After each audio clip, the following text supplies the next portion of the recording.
आज मैं आप लोगों को स्वर के बारे में बताऊंगी। आपके कोर्स के अंदर स्वर है। स्वर समझने के लिए सबसे पहले हमें श्रुति समझना होता है। श्रुति संगीत की सबसे छोटी इकाई होती है।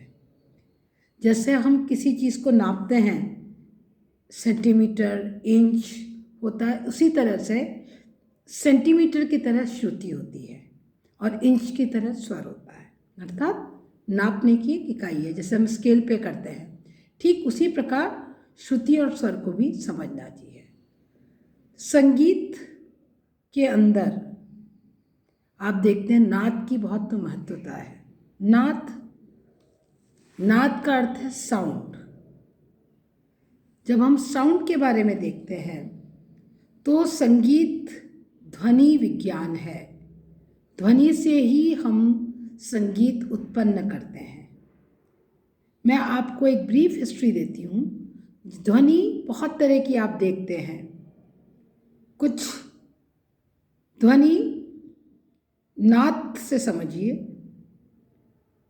जब दो चीज़ों में घर्षण होता है तो ध्वनि उत्पन्न होती है। अर्थात अगर मेरे पास ये कॉपी है, मैं इसको गिराऊंगी तो एक आवाज़ हुई ठक। अगर मैं कुछ और करूंगी, चाबी से किताब पे मार रही हूँ, तो मैं कुछ क्रिया कर रही हूँ। जब क्रिया करते हैं तो घर्षण उत्पन्न होता है। वायुमंडल के अंदर तरंगें उत्पन्न होती हैं और वो तरंगें वायुमंडल से हमारे कान पे हमको सुनाई देती हैं और उसको हम ध्वनि कहते हैं। पर हम देखते हैं जो मैंने अभी ध्वनि उत्पन्न की, क्या वो संगीत के लिए उपयोगी है? नहीं, क्योंकि हर ध्वनि, जैसे मोटरसाइकिल का चलना, गाड़ी का चलना, पत्तों की खड़खड़ाहट, कोलाहल, ये सब संगीत के उपयोगी नहीं है। कुछ ध्वनियाँ ही ऐसी हैं जो संगीत उपयोगी हैं। तो वो कौन सी ध्वनियाँ हैं जो संगीत उपयोगी है?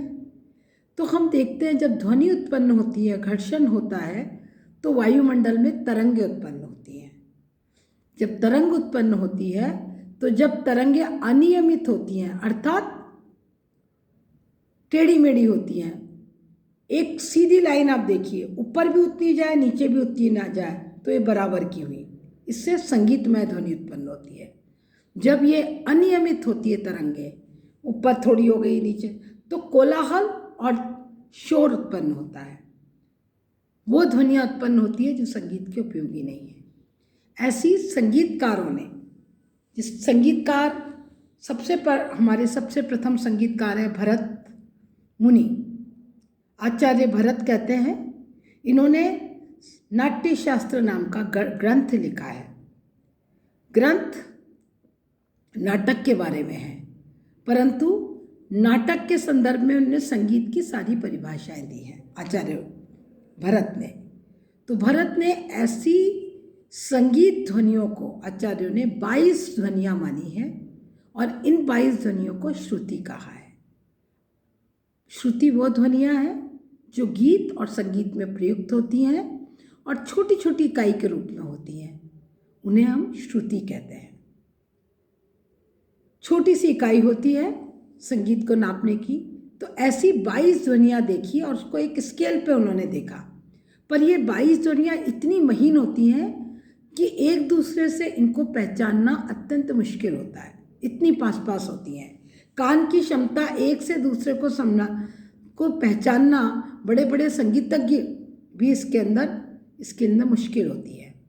तो उन्होंने 22 ध्वनियों में से 7 मुख्य ध्वनियाँ छांट ली, जो आपस में इनमें कुछ गैप था, अंतराल था, दूर थी और उनको पहचानना बहुत आसान हो गया। उन ध्वनियों को स्वर कहा। तो 22 श्रुतियों में से हमने 7 ध्वनियाँ ऐसी निकाली, इनको 7 स्वर कहे। और ये श्रुतियों के अंदर ही स्वाद ध्वनियाँ हैं, पर आपस में इनमें थोड़ा गैप है और इनको पहचानना बहुत आसान हो गया है। तो हम देखते हैं स्वर 7 होते हैं। उनका नाम है सा का नाम है षडज। दूसरा स्वर है रे का नाम है ऋषभ। तीसरा स्वर है ग, ग का नाम है गंधार। चौथा स्वर है म का नाम है मध्यम। उसके बाद है प का नाम है पंचम। प के बाद है ध का नाम है दैवत। ध के बाद है नी का नाम है निषाद। तो सा रे, और उसको शॉर्ट में कहते हैं सा रे ग म प ध नी। षडज, ऋषभ, गंधार, मध्यम, पंचम, दैवत और निषाद, ये हमारे 7 शुद्ध स्वर हुए। परंतु रागों में विकृत स्वर भी यूज होते हैं, जिनको हम कोमल स्वर कहते हैं और तीव्र स्वर कहते हैं।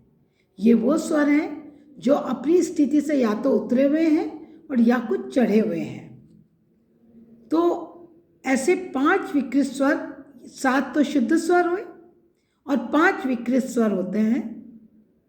षडज और पंचम 2 स्वर ऐसे हैं जो कभी भी न तो अपनी जगह से चढ़ते हैं न उतरते हैं, हमेशा अचल रहते हैं। बाकी 5 स्वर अपनी जगह से थोड़ा उतर जाते हैं कभी और कुछ चढ़ जाते हैं। तो जो उतरते हैं उन्हें हम कोमल स्वर कहते हैं और जब चढ़ जाते हैं तो उन्हें तीव्र स्वर कहते हैं। तो ऐसे 5 विकृत स्वर हैं। रे के नीचे जब लाइन लगा देते हैं तो उसे कहते हैं रे कोमल, अर्थात ऋषभ कोमल, गंधार कोमल, दैवत कोमल और निषाद कोमल। और एक स्वर जब ऊपर चढ़ जाता है तो उसे ऊपर एक लाइन लगा देते हैं, मध्यम चढ़ता है, उसको मध्यम तीव्र कहते हैं, वो कोमल नहीं होता। तो इस प्रकार 7 शुद्ध और 5 स्वर विकृत मिला के 12 स्वर होते हैं जो संगीत में प्रयोग करे जाते हैं। मैं आपको नोट्स भेज रही हूँ, इन सबको उतार लीजिए और मुझे दिखाते रहिए। Thank you.